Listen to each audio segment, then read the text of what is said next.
안녕하세요. 다윗이 아라우나의 타작마당에서 번제를 드리자 재앙이 그칩니다. 오늘 본문은 사무엘하 24장 15절에서 25절입니다. 15절. 그리하여 여호와께서 그날 아침부터 정해진 때까지 이스라엘의 재앙을 보내시니 단에서부터 브엘세바까지 7만 명이 죽었습니다.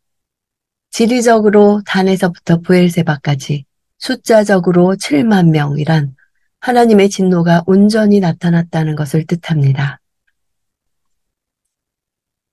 16절. 천사가 그의 손을 예루살렘으로 뻗어 그 성을 멸망시키려 할 때 여호와께서는 그 재앙을 보고 돌이키시며 사람들을 치고 있던 그 천사에게 말씀하셨습니다. 그만하면 됐다. 손을 거두어라. 그때 여호와의 천사는 여부스 사람 아라우나의 타작마당 곁에 있었습니다. 아라우나의 타작마당은 과거 아브라함이 이삭을 제물로 바치려 했던 모리아산에 있습니다.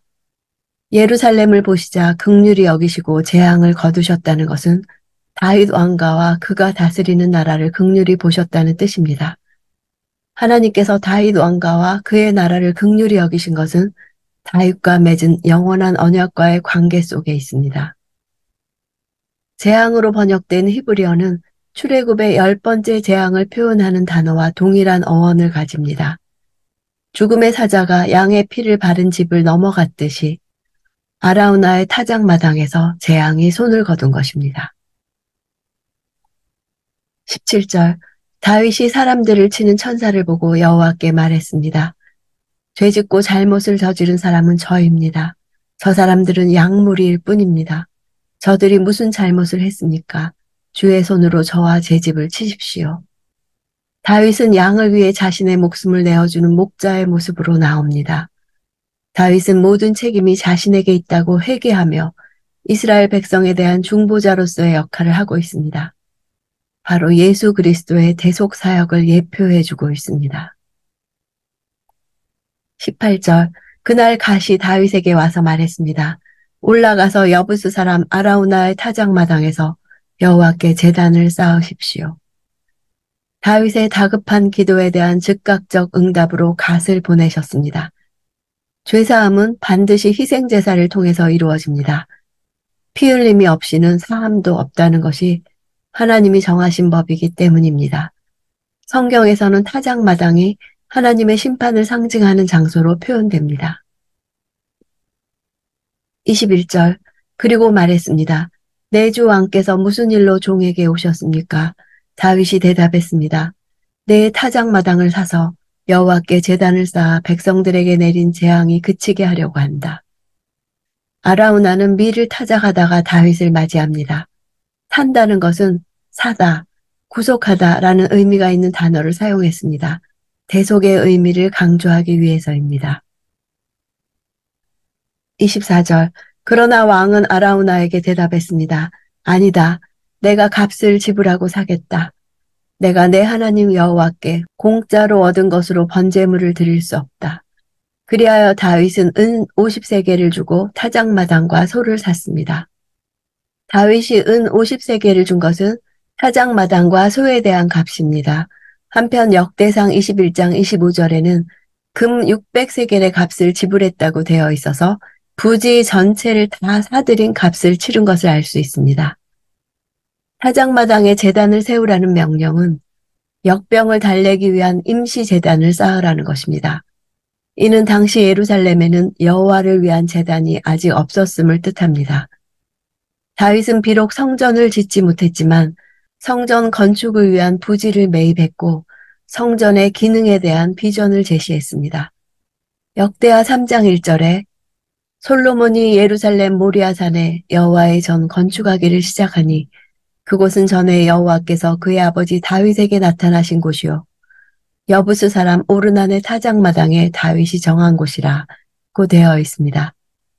3일간의 역병은 이스라엘의 구원에 제단이 필수적임을 가르쳐주는 계기가 되었습니다. 다윗의 나라는 하나님 나라에 대한 예표적 성격을 가집니다. 다윗을 통한 하나님의 통치는 참된 성전인 예수님을 중심으로 하는 나라에서 온전히 성취될 것입니다.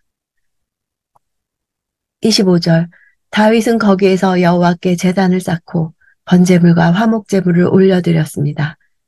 그러자 여호와께서 그 땅을 위한 다윗의 기도에 응답하셔서 이스라엘에 내리던 재앙이 그쳤습니다.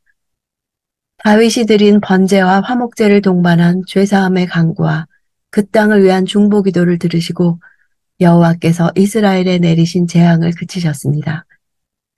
이 이야기를 책의 마지막에 배치함으로써 사무엘서는 성전의 중보자적이고 중재적인 기능에 대한 강한 기대감을 고취하면서 끝납니다. 다윗이 제사장적인 인물로 승화됩니다. 솔로몬은 이런 중보자적인 아버지 다윗 왕이 속죄제와 화목제를 드려 심판 재앙을 멈추게 만든 이 아라우나의 타작마당에 성전을 짓습니다. 예수님은 이런 복음의 터가 되어야 할 성전이 강도들과 도적대로 변질된 것을 보시고 분노하셨습니다. 하나님은 당신의 독생자를 만민을 위한 속죄제물, 화목제물 삼으셨습니다. 그 결과 만민의 기도하는 집으로 성전을 회복하셨습니다. 결국 아라우나 타작마당에서 다윗이 드렸던 번제와 화목제사는 다윗의 후손 그리스도께서 온 인류를 위해 드릴 번제와 화목제사를 예표하고 있습니다. 다윗의 마지막 모습은 칼과 권력을 휘두르는 전사의 모습이 아닙니다. 어떤 힘보다 오직 하나님만 의지하는 제사장, 백성들을 위해 기도하는 중보자의 모습이었습니다.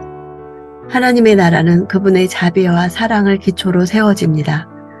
우리가 하나님 앞에 담대하게 죄를 인정하고 하나님의 형벌의 선에 우리를 의탁할 수 있는 것은 그분이 자비로운 하나님이기 때문입니다. 우리는 하나님의 손에 자신을 의탁하기보다는 스스로에게 사면을 선포하는 유혹에 빠지기 쉽습니다.